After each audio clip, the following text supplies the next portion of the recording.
当当，大家好，我是你们路，正好晒睡袋给大家简单分享。我昨天晚上用的是一款黑冰的 J1000的睡袋，是一款鹅绒的睡袋。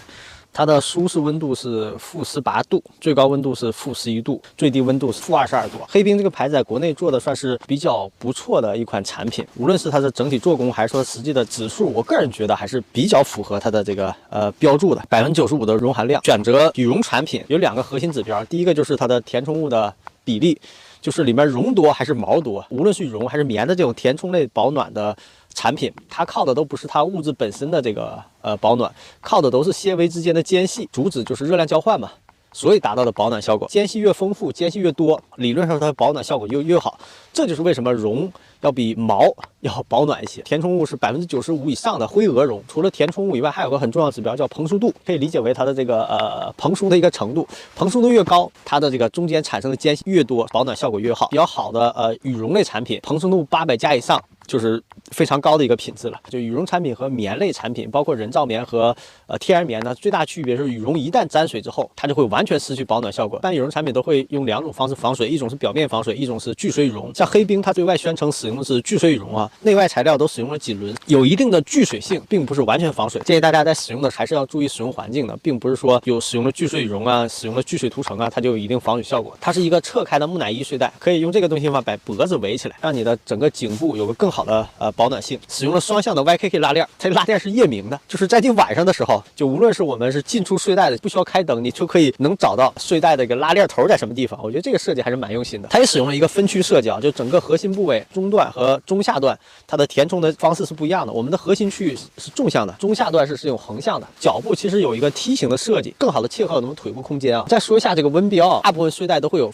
标出3个温标，温标都是通过实验室的既定范围内测量出来的，主观的体感温度和这个温度是一定有差异的。我们大体翻译一下，不管这3个温标它都起什么名字，中间这个温标就舒适温度叫你不冷，并不是真的舒适。最低这个温度呢叫冻不死，不至于让你失温而丧失生命特征，这是非常危险的一个温度。最高温度翻译成普通话叫你可能会出汗，你这么去理解这3个温标基本上就可以了。如何选择睡袋的温标呢？就每个人的身体特征是不一样的，有些人像我比较怕冷，我在它舒适温度的时候感觉就会很冷，但有些人身体耐受性比较高一点，它在中间的温度可能会有一点点热。这个并不是温标不准，而是我们每个人的身体情况啊，或我们的体脂率啊等等等等的这个差异。就比如说你的环境温度是0度，那你最好选择一款5度的睡袋，就0上5度的睡袋。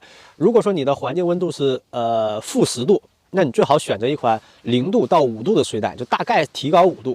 这样的话会有个比较好的这种舒适性啊。黑冰有很多系列啊，除了 J 系列以外，还有经济实惠的 G 系列，还有 B 系列，还有 C 系列。之前的视频也说过一个观点啊，我个人的观点啊，户外露营，特别是这种野外的环境中露营，真的不是说你换个地方睡觉就一定要有安全意识。为什么说我在一个-10度的这个有帐篷有暖炉的环境中，仍然选择一个-10度温标的睡袋呢？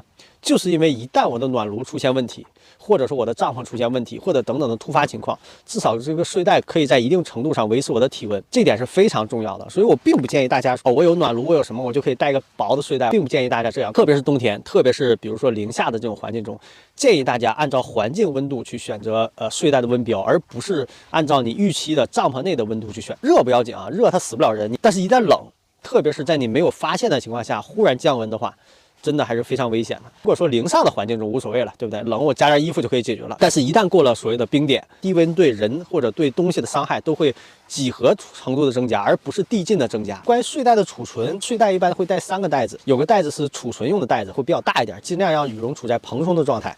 还有一种是压缩的袋子，但不是极限压缩。如果说你真的有背负的话，它会提供个小袋子，那个小袋子极限压缩。极限压缩的话，它会变得非常非常小。极限压缩的话，其实对羽绒的整个纤维还是有一定影响的。除非你有这种轻量化的体积要求，尽量不要使用那种极限压缩的方式去储存这种睡袋。不建议大家选择温差过大的睡袋啊。我们明明环境温度只有0度，你非得带一款-11度的睡袋了，这样的话对你的整个露营的舒适度没有任何的提升。并不是说你买一个-20度睡袋就可以从冬天一直使用到春天，不可能说你用一款睡袋就解决所有问题。穿衣服一样的，春天你该穿春装，冬天就一定要穿冬装。你把冬装硬放到春天去穿，从舒适度来讲还是效果来讲，肯定都不好。一定要按照自己的环境温度去选择合适范围内的睡袋。